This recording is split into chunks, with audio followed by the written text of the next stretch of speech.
What's going on, y'all? This is the very first episode of the Throttle Notchers. My name is the train man himself, also known as Dontaria Smith. And got my boy here, Stantel Aiken. My railroad partner in crime. Met this cat out here at Mormon Services, also known as Railserve, back in 2021. 4 months later, I left to go to the Lancaster and Chester Railroad. He came behind me. And about a year and a half later, I left L&C to go to CSX. About a year later, he came behind me then. So, I want to start off like, tell everybody, man, what's your name, where you from, and we're going to take it from there. I'm Stantel Jones from St. Matthews. I'm my boy Stantel Jones, St. Matthews, South Carolina in the house. Good old Calhoun County, right? Yep. All right, so I understand, man. Y'all had a rail line going through y'all city, right? Mm-hmm. Yeah. What was it? NS, I think. Yeah. That's NS. So what got you into the railroad industry, or what? I know you're not really a super rail fan, but you do love trains. Yeah. I think got me want to work with trains is my first job at Dak Americus, fixing on the rail car stuff like that. And that's what it was. Word. So I do know, me and you, we had kind of had a similar upbringing in the railroad industry because I went to Johnson County Community College's NARS Academy, National Academy of Railroad Science. If I'm not mistaken, you went to the Northwest Railroad Institute. Yeah, in Vancouver, Washington. Yeah. Tell the people what that was like, man. It was a pretty fun experience. Are they still open? I don't know. That's a good question. I thought they shut down at some point. I think they did. I think they did shut down. You ain't got to go through all that, just trying to figure out like whether or not. I know it's a couple of railroad schools that used to be around that shut down. Bulldog Academy is no longer around. I think Northwest is no longer around.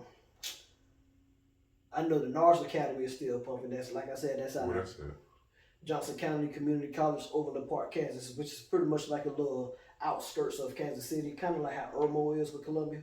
Oh, so that's the one you went to? Yeah, that's where I went to. I attended the class for like 22 weeks. It was online, and then the 22nd week, I ended up having to go to Kansas City to get the on-the-job training. You drove out there? Yeah, boy, that was a long drive. God damn. Yeah, I went driving to Washington State. That's too long of a drive.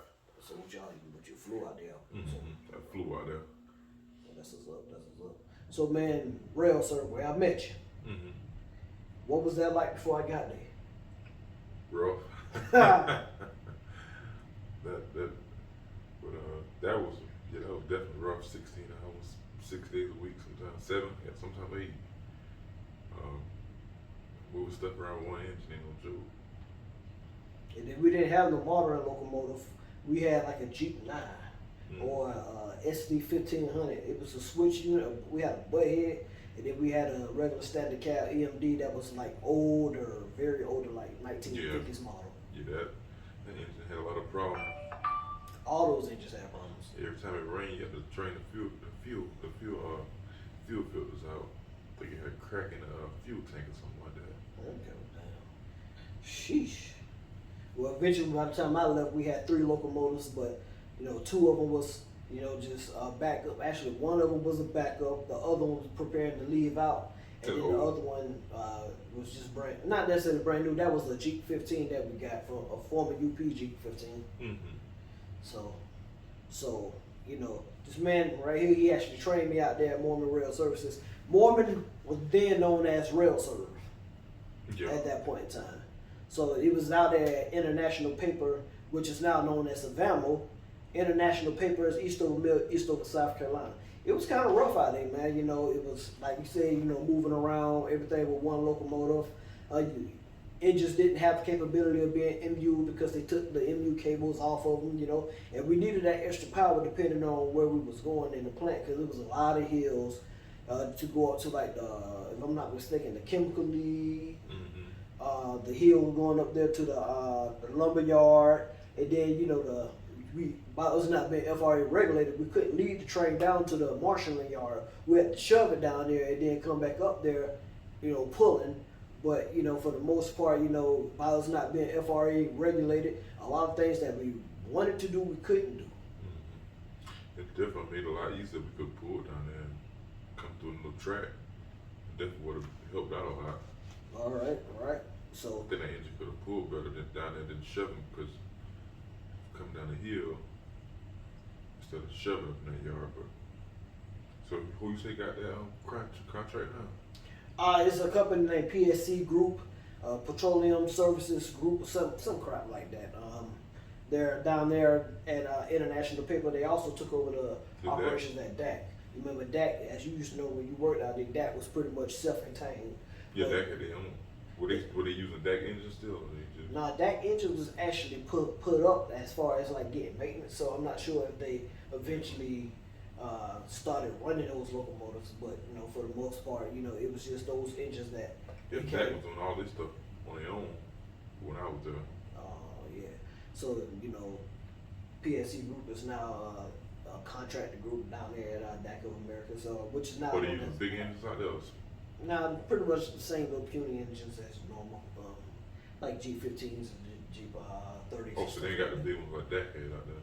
No, Dak still got those GEs out there, but like I said, they're down for like maintenance or I guess get ready to get shipped out on another on a train for CSX. Probably gonna buy them, probably. And you know, 9 times out of 10, that's possible because those are big engines. Yeah, they're strong too. Right. So I came out there with y'all in June 2021, and I stayed until September the 8th, 2021, and that's when I left Railserve to make my way on over to Lancaster and Chester Railroad, LLC, which is owned by Gulf and Ohio Railways, I should say. And like 4 months later, you came along. Mm-hmm. What was that experience like for you working at the L&C Railroad, knowing that you came from a switch operation to an actual main line, or you know, a short line main line? It was different, definitely different. You know, definitely trying to do all the FRA stuff and stuff was definitely different. And learning main line, going to work with all those different customers is definitely a big change. And you know, learning those different brake tests is definitely, you don't do no brake tests at all with switching companies, so it's definitely a big change. Okay. You had the opportunity to work with our boy, Mr. Nolan White. Nolan White, L&C Railroad locomotive engineer over 30 years. He retired back in 2022. Very, very legendary figure out there on the L&C Railroad. I was his last conductor, but he was the conductor before I became the conductor on L&C train number 14. So what was that like working with Nolan? It was pretty good. Nolan was pretty cool. Me and Nolan, got along pretty good. We, talked about playing stuff. We went to work and got the job done early. Got the job done quick, fast, and I learned a lot working with Nolan. If he still was there, I probably still would have been there, probably. Hey, to be honest with you, I don't think I would have left either. Yeah, I probably would have left Nolan still was there. I wasn't worried about being that, like I said, on the internet, but, I probably never left there. Well, we both left on the account of the same thing. You left financially because your financial situation wasn't the greatest over there. Mm-hmm. I left because of finances, because of other reasons as well. But we're not going to touch bases on that. We're just going to keep it confidential. But we both made the move from the L&C Railroad to CSX. Like I said, I left a year before he did. Mm-hmm. Was it a year? I think so. Yeah, I left there and went to Jones-Aiken, the chemical plant. Then I went back to, that's when I went to CSX after that. All right. Yeah, so he didn't leave L&C and go straight to CSX. He went to a chemical plant. That's actually a chemical plant that we served on the L&C Railroad, Jones-Hamilton. He did that for a few months before he made his way on over here to CSX. After I kept trying to convince him, he ain't want to listen to me. Oh yeah, I've been trying to come to CSX. It's just that they won't give me an opportunity. Now I'm behind like a year of seniority out there now. So that'd have been a big difference. Big difference. Well, you're out there, so it don't matter. It don't matter. So man, since we're on the subject of the L&C Railroad, man, what are some of your fond memories, like some of the trains you operated? Just your stories that you have from working at the L&C, because I got stories.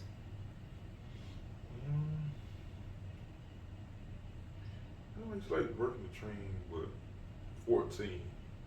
I definitely didn't like working over there on the Y, East Chester, but I did like working 14 from Kershaw, Lancaster.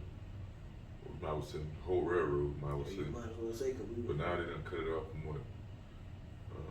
They only got Kershaw no more. So what East Springs to back to Richburg, I think that's all they do now, but we was out there, was going from with Kershaw, what you call, where that, gondola plant at?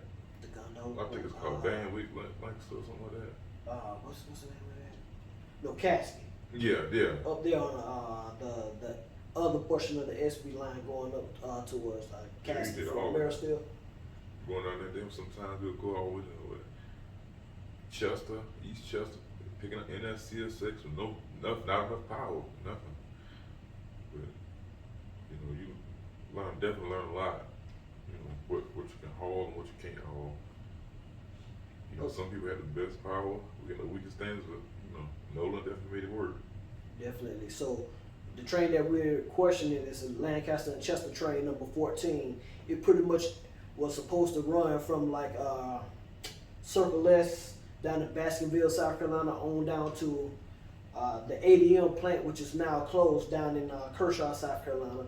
But by 14 being technically the road switch of the railroad, a lot of times we went past Baskinville, like he said, down to East Chester to exchange with CSX at East Chester on the Monroe subdivision, and then to exchange with Norfolk Southern down in Chester, South Carolina, downtown Chester, on the R line, which runs between Columbia and Charlotte, well, I should say Augusta and Charlotte by way of Columbia.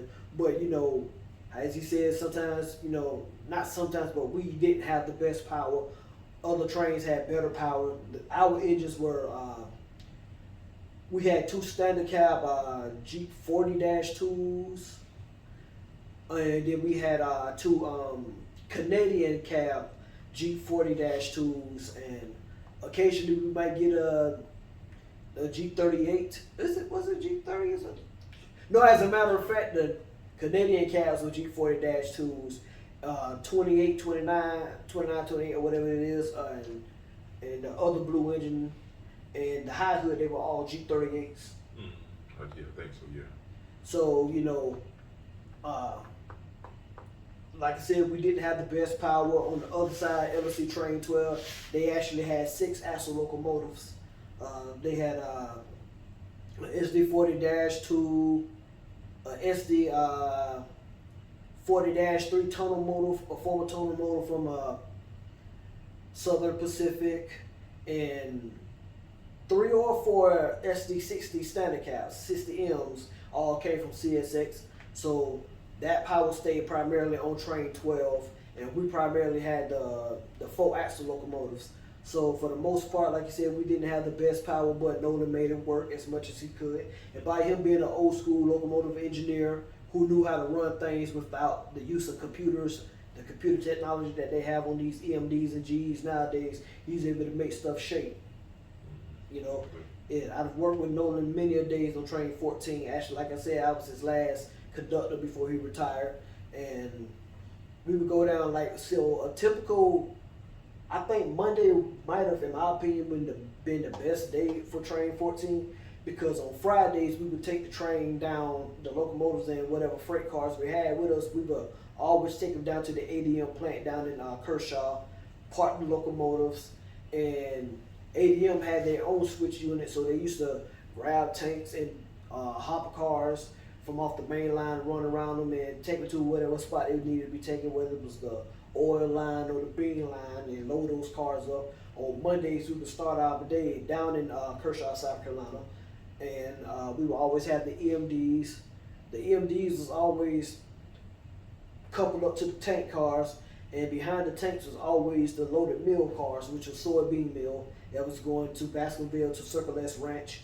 And some days we might have 3 units, some days we might have 4 units, and some days we might have maybe anywhere from 5 to 15 tanks, and maybe I'm just throwing out a random number. I say maybe 15 to 20 loaded bean cars.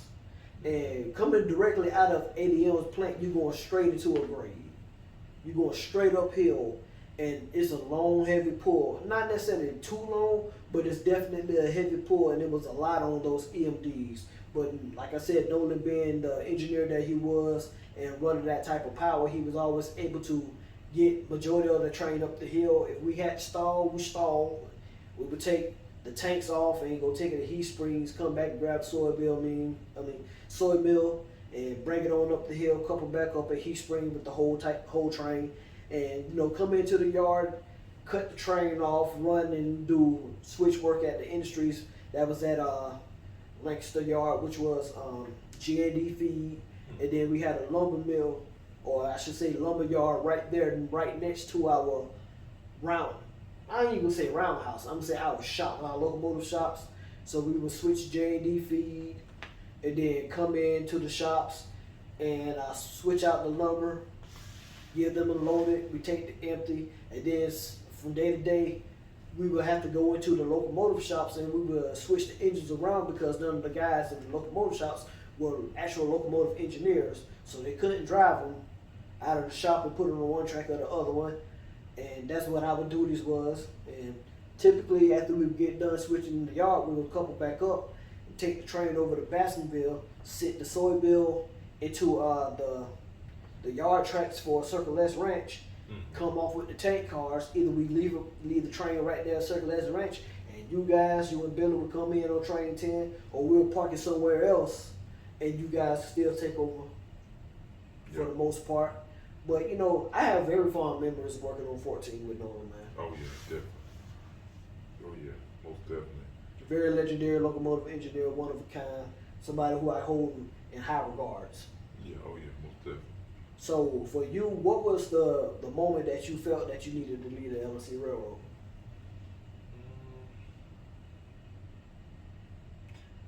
Probably money. I'd say maybe the money. Yeah, most definitely.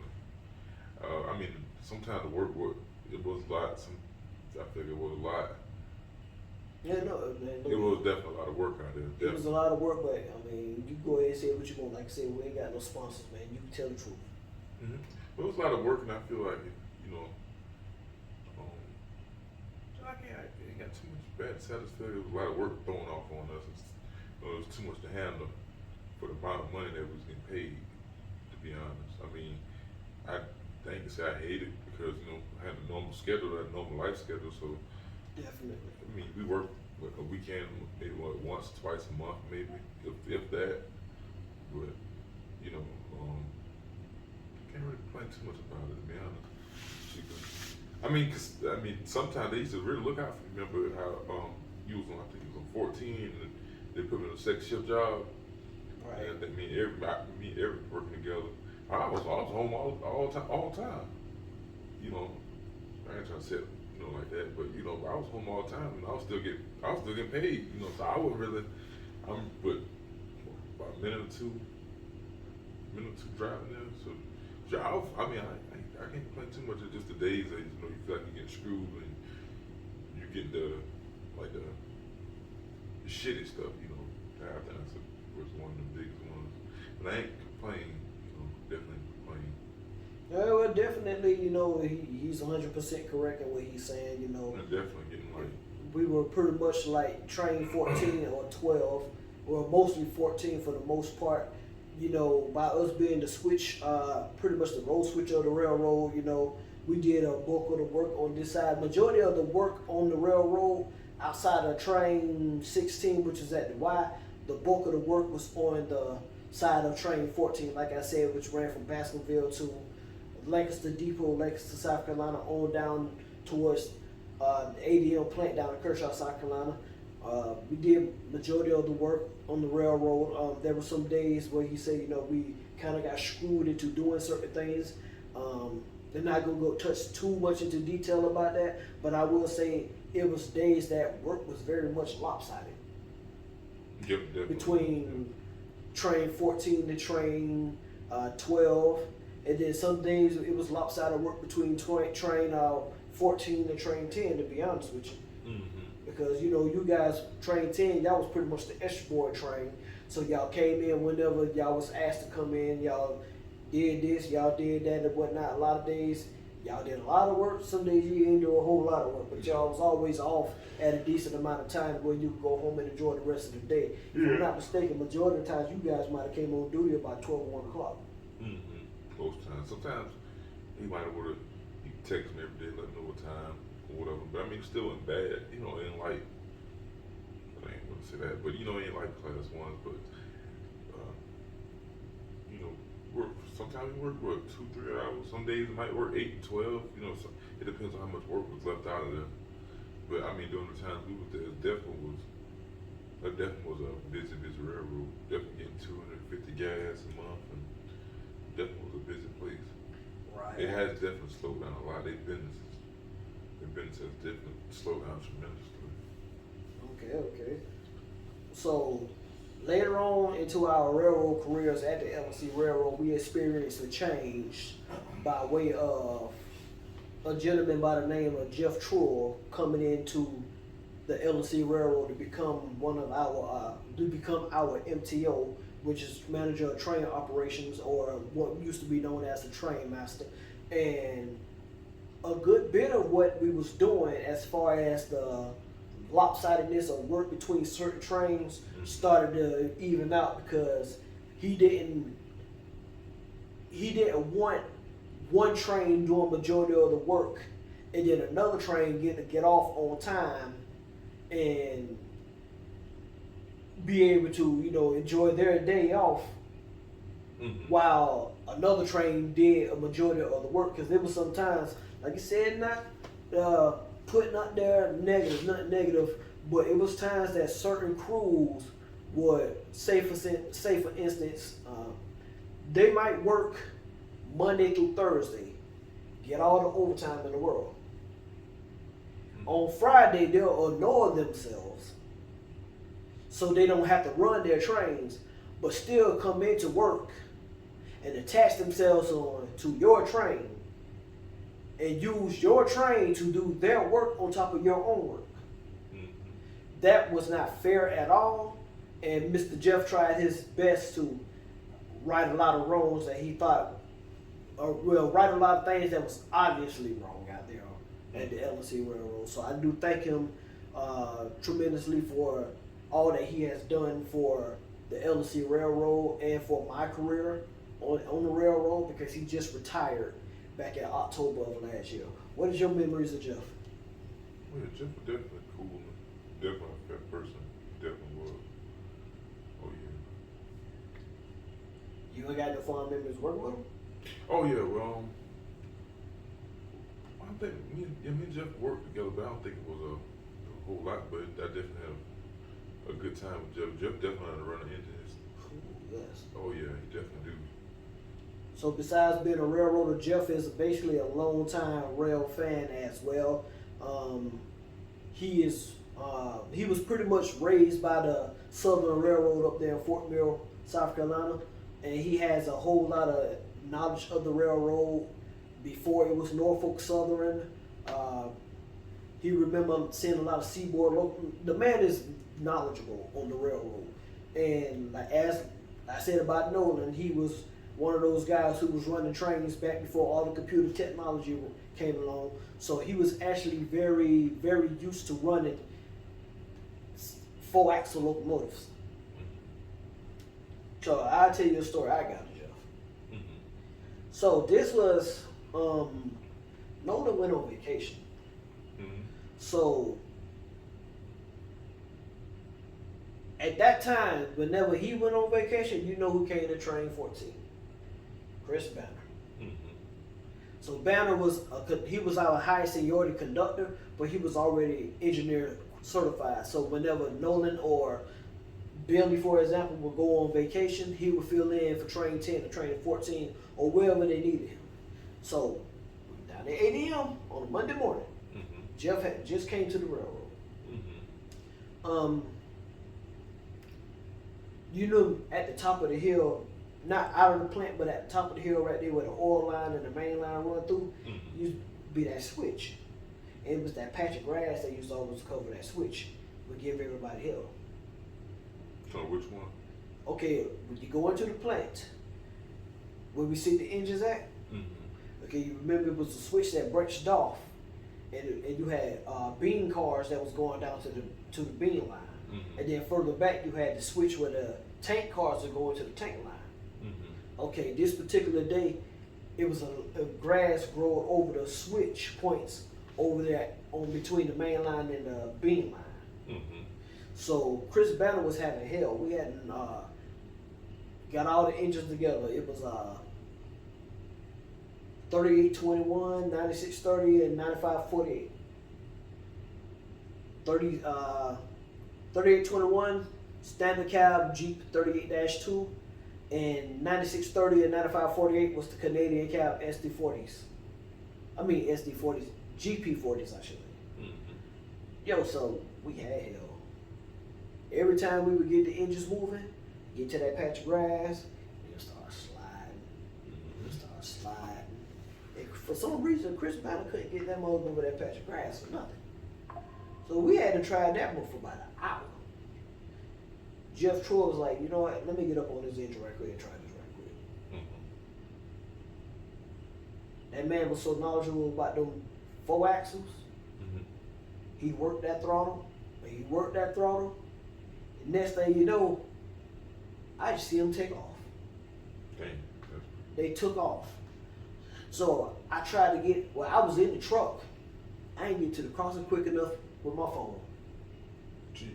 Because I was going to record that joker coming up out of that plant, man. And that day I told Jeff, man, you turned me to a kid again. Because to see him, you know, actually, I've seen Jeff run locomotives before on Norfolk Southern trains, but he was always on intermodals. On intermodal. Yes, the latter part of Jeff's career, he was running strictly intermodals until he took the job out of Charlotte where he was running a local.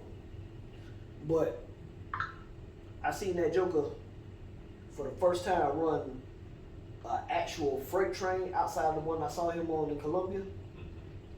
That joker really was a throttle notcher that night, man. So, that morning I should say. So, you know, I got very fond memories of Jeff out here on the railroad, and like I said, very fair guy. You know, he's stern, but he's firm but fair. So, in February of 23, I had my departure from the Lancaster and Chester Railroad to go over to CSX. And I had been telling him about coming over to CSX for quite some time. Actually, I was trying to get him to leave the same time that I did, but, you know, his situation wasn't right at that moment. So he came whenever it was better suited for him to come. And then, what year did you come to CSX? What, January 24th? I think it was. January 2024, yeah, that's right. All right, so tell the people what your experience is like over here at CSX. What is it like now for you? Like I said, you maybe 2 years in now? Or a year or two? Or a year and a half now. Year and a half. I started, my year was in January, so a year and some change. Yeah, a year and 8 months now. So, CSX is definitely different, but it's not bad. It's definitely different. You know, every terminal is different. You know, definitely. I come from Florence, running a bunch of remote, and you know, everything out there is but most of the signal until we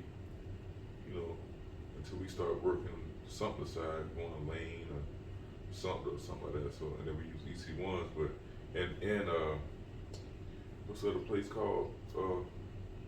That we take the coal trains to. Cross. Cross. So those are only 2 EC1s, but Charlotte is way different than Florence, and I try to explain that to a lot of people. Charlotte is a whole lot more different.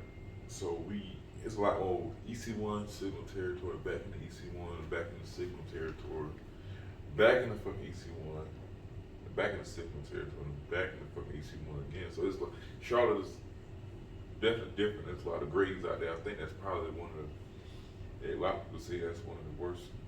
I think it's one of the worst grades or something to run on CSX system. There's a lot of grades out there. If it's raining, you might not make it up the hill. The grades are just that bad. Like going to leaving. If you leaving Monroe to Charlotte, it ain't too horrible, but it's bad. Like you be at 40 miles per hour, and you get to the top of the hill, you be at like 10 or 15 miles per hour. That's just how steep it is. Boston, Charlotte to Boston is probably one of the worst too. And there's always that last hill that you got to get in the yard. That's the toughest. This is one of the things, the toughest hill on that sub.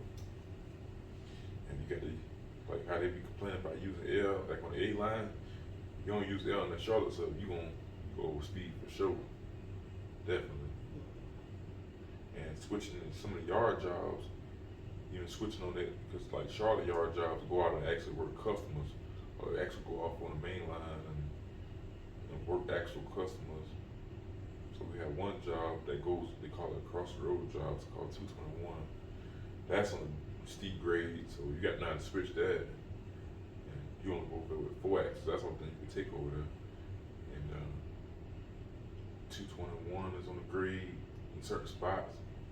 Sometimes they have to get like running starts to shove up in customers.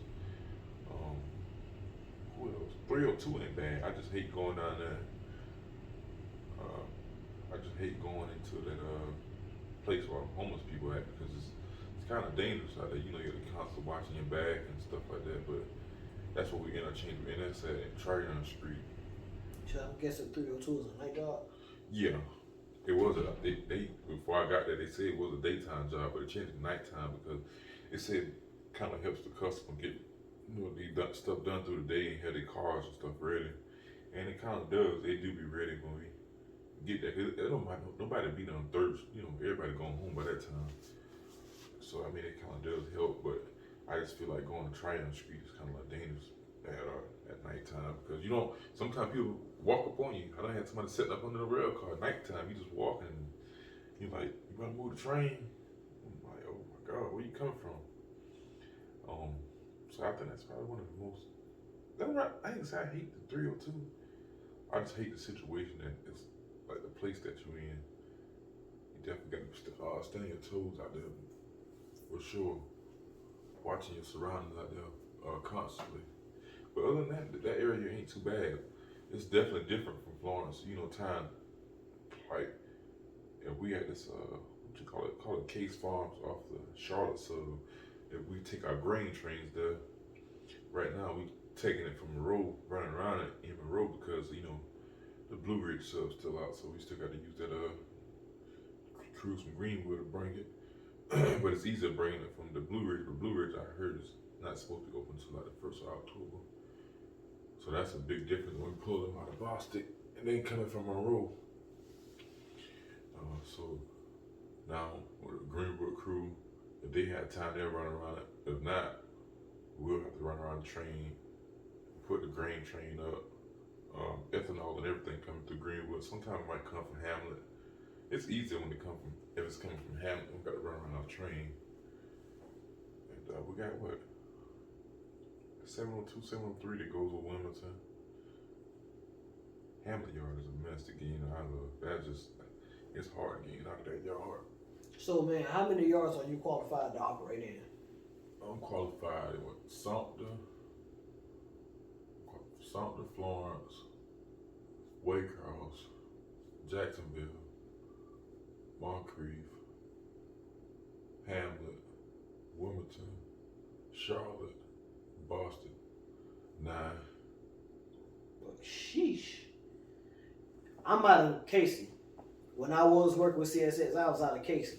So the only thing I was qualified in was Casey, Sumter, Florence. Oh, I forgot about Charleston. I ain't qualified. You know, I ain't qualified to work the yard job, but I'm qualified to go in the yard. That's 10 yards. Yeah. Bennett Yard. Yeah, Bennett Yard. I was. Did I say Savannah? You said Waycross. Hold on. Yeah, I said. I got Sumter, Florence. Well, I hired Florence. We started Florence. Florence, Sumter, Charleston, Savannah, Waycross, Jacksonville. There's 2 yards in Jacksonville, Moncrief and the ramp. Who else? Wilmington, Hamlet, and Boston. And Monroe. So that's 11. Yeah, so sometimes I like that. Damn. Sometimes you have to think to yourself. Sometimes to qualify so many yards, I have to pull my map out. But definitely, I'm pretty. Most yards I'm pretty good with, because I've been in it so many times. But I'm definitely going to go back on that A line pretty soon. All right, so let me ask you this question: being that you have worked on the side of the railroad where you go home every night, L&C Railroad, to having to go to a hotel. What's the big difference in your opinion besides just you having to go to the hotel and go home? Like what is your experience like with that? Because see, the reason I'm doing this show is not only to talk about your railroad career, but I'm allowing you and several other people to give advice to the current and future generations of railroaders. Being that you worked on the short lines where you go home every night, and then you're on class 1 where you go to a hotel, what would you say to a person who's considering one or the other, class 1 or a short line? What would you say is the? I mean, personally, if you're gonna start out, you're not gonna really have your way with CSX. But I mean, that's right. I mean, I hear a lot of people talking, saying class 1s and this, class 1s and that, but really, you can't really do nothing until you really stand for something, until people really leave or people really, it ain't really that bad. I mean, honestly, going from a place where you have to go to a hotel, I mean, if you got a family, then you might want to stick with a short line, depending on how much money they're paying, because you're not gonna have your way right off the rip with CSX, and you know that for yourself, Don. You're not gonna have your way right off the rip. You're not gonna have your way with no class 1 no. and certain short lines like that. Yeah, in certain short lines, but with a short line, you do have a more steady schedule. You can kind of what you're working down there every week. I mean, but CSX, CSX, NS, anybody, you ain't guaranteed. I don't know how the other ones are, but you don't know what you're gonna end up on. Right. It really depends on what the person that been there the longest don't want. I mean, other than that, it really ain't horrible. I mean, you working that road. I mean, you look at the check. I mean, you won't complain. Yeah, definitely, man. Because on the way both of us getting ready to leave the L&C, even when you experienced it leaving the L&C Railroad, you heard how certain people would say the class 1s ain't that much better, blase. It's the same thing we're doing here. A lot of times when the person say that and it's from a short line railroad, that's because, and this is just my opinion, they're about to lose a quality employee to a bigger company and whatnot. Don't get me wrong, I'm just be honest with you. My greatest time on the railroad was at a short line railroad, working with the L&C Railroad when Jeff Troy first came, and I still had Nolan as my engineer the summer of 2022. That I hold that in high regards in my life, So being at a short line, leaving a short line to go to a class 1, they're going to tell you things like that because you have to think about a lot of short line guys are former class 1 guys. So they're going to give you, in their opinion, the ins and outs of it, what's better. A lot of them, like I said, is going to tell you it's not so much better. It ain't no different from what we do. And that's because they're probably going to lose a quality employee and whatnot. But on the flip side, that's crazy because there's a lot of guys that's on the class 1 side that down talk a short line railroad. And I've heard that a whole lot about, the short lines don't follow the rules, et cetera, and it's coming from guys who work on class 1s that have never touched foot on a short line. I know a lot of guys at the L&C Railroad that switch circles around the guys at a short line. At CSX. That switch circles that outpull them on any train and whatnot. Guys who are very skilled at their craft, I believe personally, short line railroads are more filled with guys who have done their time on the class 1 railroads, and if they don't want to retire or they don't stand for a job the way they come home every night, they might make their way to a short line railroad. Because like I said, it's better suited, it's a better home life. The money may not be as great, but then again at the same time, like I say, it also depends on the short line because you have a lot of short line railroads who are actually unionized. Yeah. So if you're unionized, you have to pay union wages. Yeah. So for the most part, like I said, there's a lot of guys that's on the class 1 side that are talked down on guys who came or who are at short lines. Like I said, you're saying things like they don't follow the rules. Now don't get me wrong, I'm just gonna be honest with you. Short lines are more lax on rules than class 1s are. They are much more lax on rules. But a lot of short line railroads are tough as hell too. Because the L&C Railroad we came from, that's a tough railroad. For it to be a short line, man, look at it. if you go to the Y right now and see how many businesses they actually have at the Y, and how many of them get switched daily, Carolina Poly was everybody's kryptonite. Oh yeah. I might have worked Poly maybe once or twice by myself. Other than that, I was on this side of the railroad. Mm-hmm. I did not put my bid in, or never wanted to put my bid in to work on that Y. No, never. You see, when our colleagues wanted to leave train 14 to go work on the Y because he noticed that they was getting off early on certain days, went over there and found out that he bit off more than what he could chew. Yeah, definitely did. Definitely did. So, it really, all in all, man, working on the short line, working on the class 1, you know, then you have like certain short class 1, certain class 1 railroads have ownership in short lines. Like CSX and Norfolk Southern have a joint partnership, and they own the Winston-Salem Southbound Railroad out of Winston-Salem, North Carolina. Mm-hmm. I'm not sure if Norfolk Southern still operates this, but back in the day, they used to have what was called the East Carolina Business Unit, which was a short line within Norfolk Southern. You was Norfolk Southern Power, Norfolk Southern Trains, but they operated as if there was a short line. Mm-hmm. There was like a lot of railroad lines out of East North Carolina.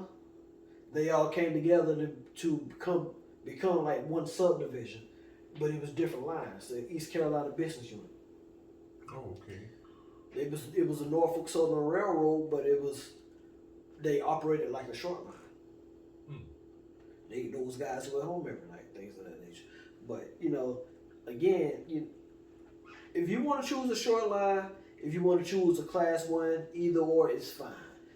I recommend, like I said in one of my previous videos, if you ever get a chance to talk to someone on a class 1 before you apply, you sit down and you talk to them and let them tell you what it is that terminal has to offer. Because as he said, no two terminals are the same.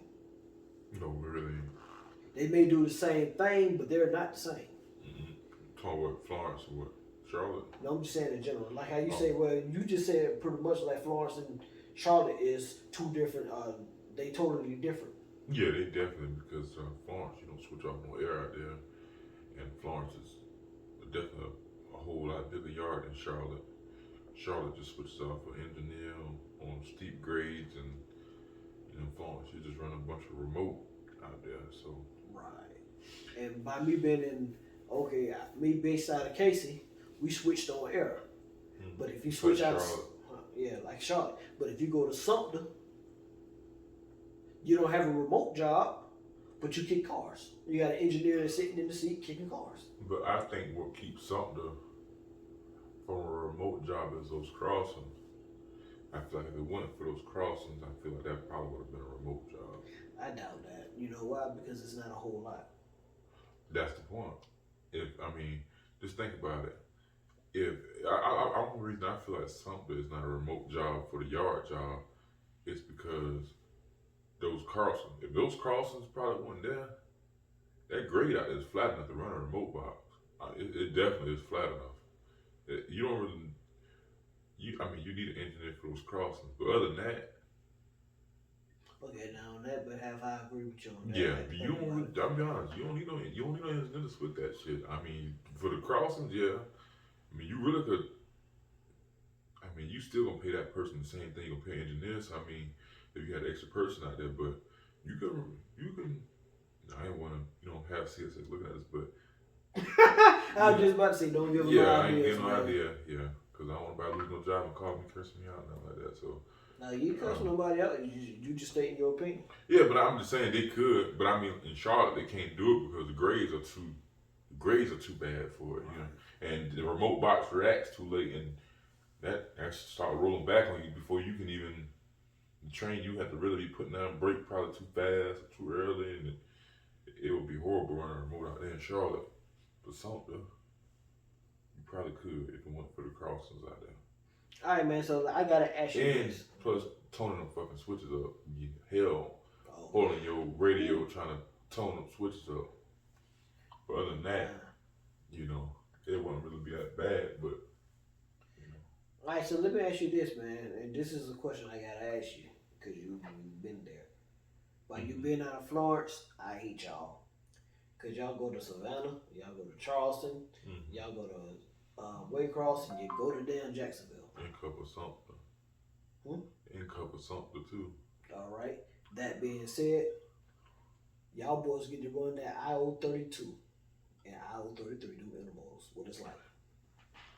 The 3132. Intermodals, yep. Oh. Hold on, let me make sure my camera ain't stop. No, we're still going. What is it like riding them intermodals, man? Cause we do 60 on a cold train. We was doing 60 on the cold empties, and we'll do 60 on the 640. Once you get on the A line coming off Lane Junction, the wide lane. Well, lane was 40, right? 45, 40 what? No, it's 40. 40, yeah. So. But y'all boys get to do what, 70? Yeah, I mean, yeah, when you leave Florence, you can't do 70 until you get past the Savannah yard, or past the DA signal. That's when you hit 70, when your whole train get past that DA signal. So it's 60 until you get all the way down there. And of course, if you don't have no slow orders or nothing like that. But other than that, you know, and you fucking booking it all the way down. Yeah, when you get to Savannah, you fucking rolling. Like, you backing that train out 70. I think that's the fastest train to go, I think too. But you 10 miles per hour extra, it's a difference. It's definitely different. Line, dog. 60 is fast, 70 a motherfucker. 70 is crazy. And shit, dude, you gotta think about it. That's just on CSX. You gotta think about UP and BNSF. Them jokers run 80. They're on 80? If I'm not mistaken, they run 70 to 80 on intermodals. God, you know your auto racks run at 70. From what I see on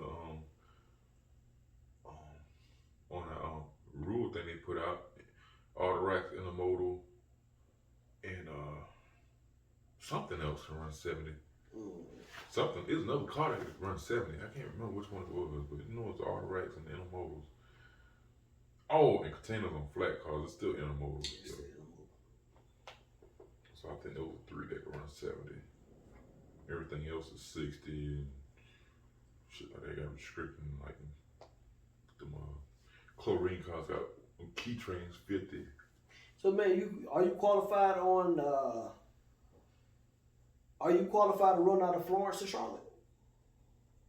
Are you qualified to run out of Florence to Charlotte?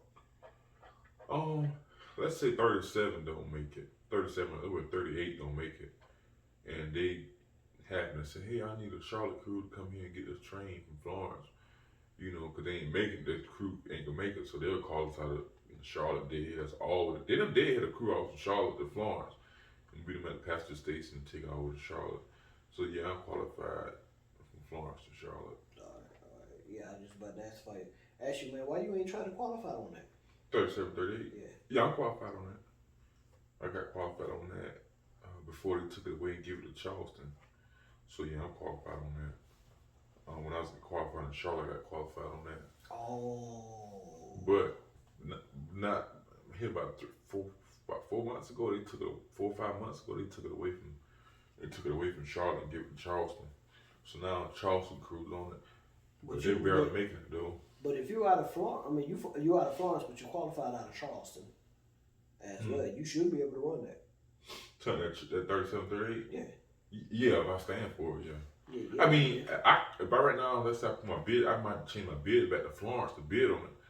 But I mean, I think I stand for it because somebody said orange vest been on it, so I might can run it. But the downfall is to that is me had to drive all the way to Charleston. I'll take that downfall. I mean, ain't no downfall because it's really you can make some money like that. You know what I'm saying? Damn. I was thinking about doing it, but what happened was my mind was on the freight pool. You know, in Savannah, they had an intermodal train. I think they had an extra intermodal train that they was running from Florence to Savannah, but they done cut that off again. Oh, you probably the Christmas runs. That was still like they ran that for like 2 months, I think. I don't know what that was, but they had an intermodal train. I was in Charlotte when they were doing it though, but before I went, I heard they was starting it up, but I didn't want to do the freight pool, and I didn't put it in my bids, and I had the road board in, and I got forced back to the yard.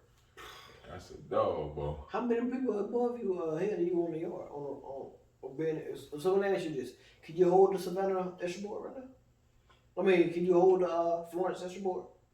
Which one? Road? Yeah. Yeah. Like I said, that year of seniority. Yeah, you ain't lying that much. That shit killed me, man. I had my application in for a long time. It kept getting rejected. No, never got rejected. It just was a hold for like a whole year and a half. That would have been a major difference. You know what I'm saying? To what? Because I would have had like, if they would have hired me during that time, I would have had like 6 people, and I would have stood for road, yard, all that. You know, but. You ever try to put in your seniority in other terminals outside of Charlotte and Florence? Yeah,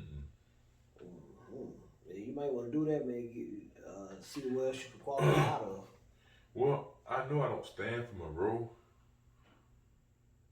because that Stafford dude got me like about 4 or 5 months. So let me ask you this: so Monroe would be kind of like the equivalent to Florence. I mean, to something like it's an outline terminal. Yeah.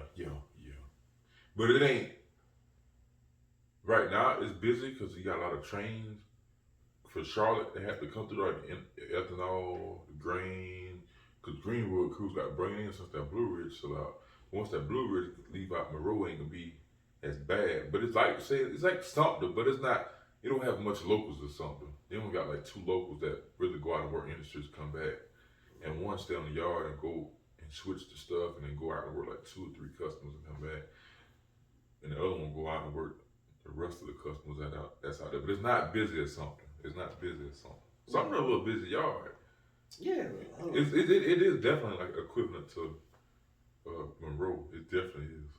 Yeah, you have to think about it. For something, you got the 624.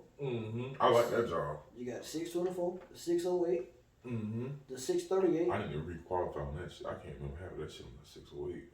Well, 624, 608, 638, 640, and technically the 633.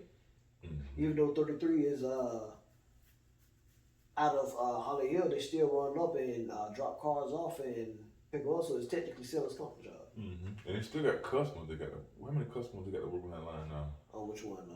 33. 33. I just wish they got rid of that damn 25 on that damn thing. That thing is aggravating.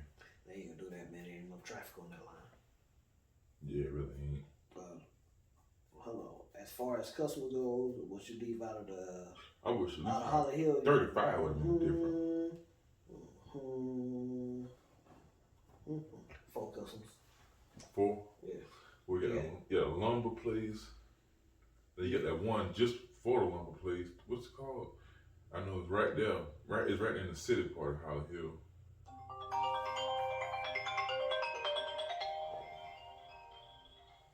Hello. He has a phone call real quick. No, at the house. Not yet. No, they gonna call. Give my man a minute. I'll call you. Oh, okay. Let me call you back so I leave this thing real quick.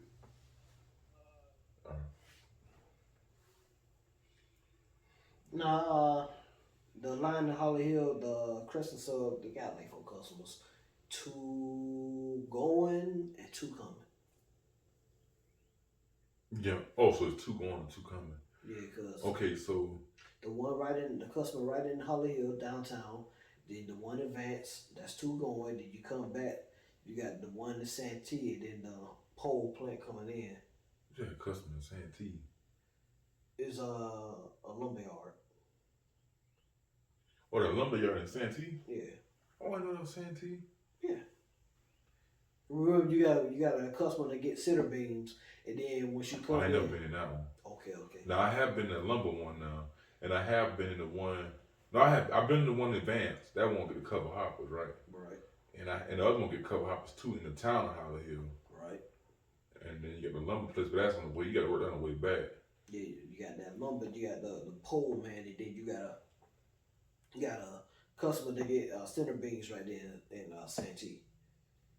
It was fairly new. As a matter of fact, during the time that you was coming in, I don't think they got any cars at that moment. Yeah, I ain't never been in that one. I have been in Vans, and I have did the one right there in Vans, and the one in Santee, and the one in Town Hollywood, but I never did the one. So the one that's get lumber flats, what that's at? That's coming into I'm not exactly sure the name of the town. As a matter of fact, Utahville. Utahville? Yeah. Yeah, I ain't never did that one. I ain't never started that one. So I think they get what, 2 cars or something, somebody saying? No, that joke could get about 6 cars. 6 lumber flats in there? Yeah, you get about 6 of them, 6 or 7 of them in there. Damn, I ain't knew that. I ain't never. But they might not load, but maybe 2 at a time. Oh, okay. Yeah, you can definitely get about 6 or 7 of them in there. They just only gonna load 2 at a time. Okay, you can get a shitload of them damn log flats, them log cars up in that damn lumber place. Not that with log place, you can get a lot of them shits up in there. Hold on. Which place are we talking about? The one to get the log, big ass logs. The poles. I mean. Yeah, that's what I'm talking about. The pole man. Yeah, I've been in that. Okay, then like I said, you got the pole man. Then you got that's one when you coming in town, get ready to come into Holly Hill, coming through Utahville, and then you got the one that's in Santee. The one that's in Santee is the center beam man.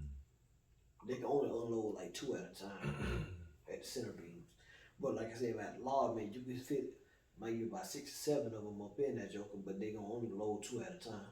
Where Holly Hill? What milepost that started? 394. AKE. What 3 something? We don't talk about that.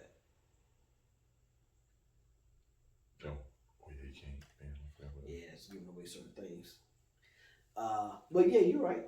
You're right. It's in that area. Might delete that part, bro. Nah, I ain't delete none. But yeah, it's in that area though, man. But yeah, for the most part, like, and then the thing about Sumter, working Sumter, with the exception of the 640, majority of our trains out of Sumter, the 640 and the 624, all the trains out of Sumter are usually ran with 1 locomotive. Okay, the Holly Hill job got 1 locomotive, the 608. This locomotive is the same engine that they use for the 638. And the 2 locomotives that's on the 640 is usually 2 locomotives that's ran by the 624 as well. So man, we're gonna break this down, man. What's your most memorable run, or what you could remember about your time at CSX thus far? Something that stands out. A lot. It was really a lot, to be honest. There's a lot out there, but different in Jacksonville, 70 mile per hour. Never been on a train 70 mile per hour until I started with CSX, but and running Charlotte sub, and you going on grades, and you feel all that damn cold fucking just shoving you down the fucking hill. It's like it's that steep, like you can really feel that stuff pushing you down that hill. But I mean, all the engineers and stuff out there, you don't know what they're doing. I mean, you can break some knuckles out there. We break a lot of knuckles out there.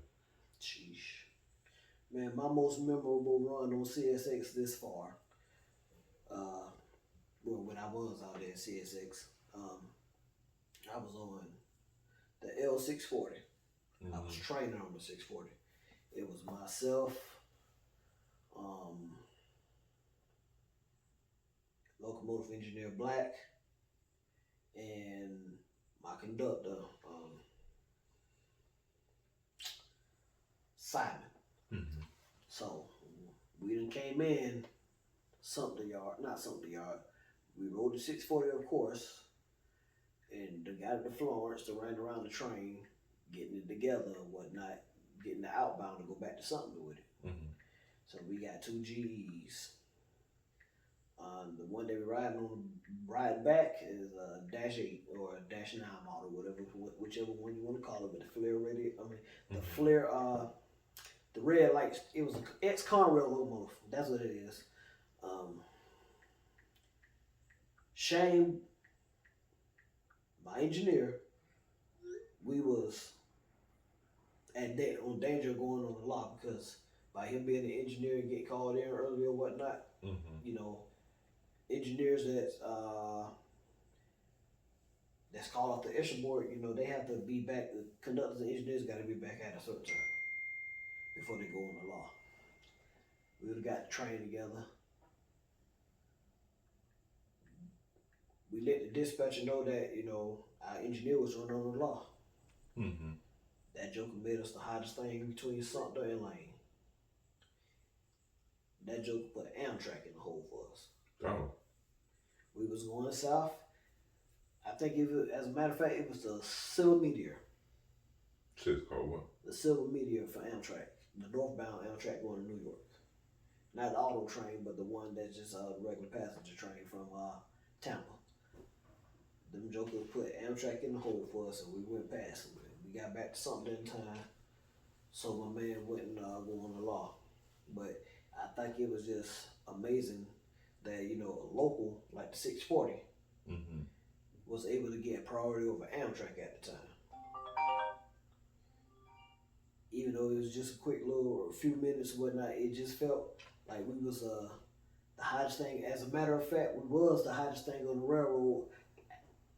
We was following 31. Mm-hmm. 31 left before us. We left behind 31, and Amtrak was coming northbound. And I can just remember my boy Simon talking about, y'all better get it here, y'all better stay here, y'all better stay here. Because every time we would hear the signal, they would clear a signal, two or three ahead of us. Mm-hmm. So Simon was just saying, man, clear the signal, clear the signal, clear the signal. Y'all better stay ahead. Because every time we was about to get ready to approach our signal, we had an approach. But as soon as they would clear their signal, we'll get the green light. So essentially we didn't slow down. Mm-hmm. But we was in danger of slowing down a few times. So that's why, you know, he was saying, man, y'all better keep your asses rolling. Y'all better keep your asses rolling or whatnot. So, you know, like I said, man, I got plenty of fond memories of working on CSX. Mm-hmm.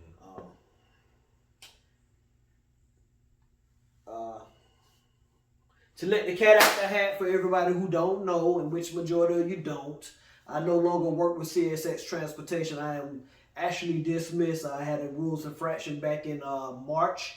They dismissed me in April. I still have to go to arbitration, but for the most part, I'm out for like maybe a year or two. So, hey, it is what it is. It was my fault. That's all I'm gonna say about that situation. I do miss my job, and I'm ready to go back to work. But to be honest with you, I'm enjoying my life the way it is. So if they don't call me back to work, or if they tell me that they don't want to bring me back through arbitration, I'm 100% content with that. It's life outside the railroad. But I still love the railroad. It's what I've been wanting to do since I've been a child. And hey, it is what it is, you know. We just gonna keep it at that. Mm-hmm. So I'm looking at the time, my man. It's 2:02 in the PM. It's been nice talking with you, big dog. Mm-hmm. It's my railroad partner in crime. Mm-hmm. Oh, one thing before you leave out of here, man. Like I asked earlier, what is some advice you're going to give the future generation of railroaders, man, or people who want to come into the industry? You got to be a whole lot, man. Just know what you're signing up for before you come out there. Really, to be honest. A lot of guys, you know, I don't know. A lot of people, I don't know. I can't really say. It's really good. It had really great benefits, everything. So you just gotta know what you're signing up for. I mean, 'cause there's a lot of goods and bads in it. Weather, you gotta know how to do the weather and everything. So I mean, it's got goods and bads in it, most definitely. All right, there you have it, man. My man just said, know what you're trying to sign up for, which is the reason why I have my TikTok channel. So I can give everybody a perspective from a former railroad employee of what it's like to work on the railroad, and give you a full knowledge of what you get yourself into before you sign that down the line, go through that physical, go through that medical process, that background check, that driver record check, all that stuff before you go down to that training facility. Make sure this is exactly what it is that you want to do before you waste on people's time. Time and money. That's money they can't get back. That time they can't get back either, man. Mm-hmm. So, that being said, again, brother, my railroad partner in crime, Mr. Stantel Aiken Jones, you are a Throttle Notcher. That was it, ladies and gentlemen. First episode of Throttle Notchers. I am your host, the train man himself, and we out.